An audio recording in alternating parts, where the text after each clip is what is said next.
गांधीनगर परिसरात दहशत निर्माण करणाऱ्या चंदू गोरखसकट आणि त्याचा साथीदार करण अरुण सकट या दोघांना अखेर पोलिसांनी चोख प्रत्युत्तर दिलं।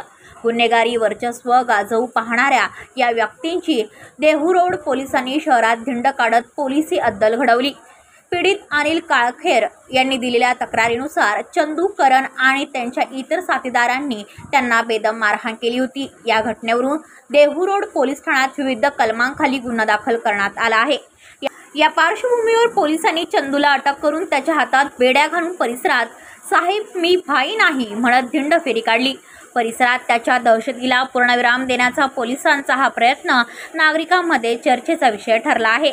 देहू पोलीस ठाण्याच्या वतीने नागरिकांना आवाहन करण्यात आले आहे की अशा गुन्हेगारी प्रवृत्तीच्या व्यक्तींपासून त्रास होत असल्यास न घाबरता थेट पोलीस ठाण्यात तक्रार दाखल करावी।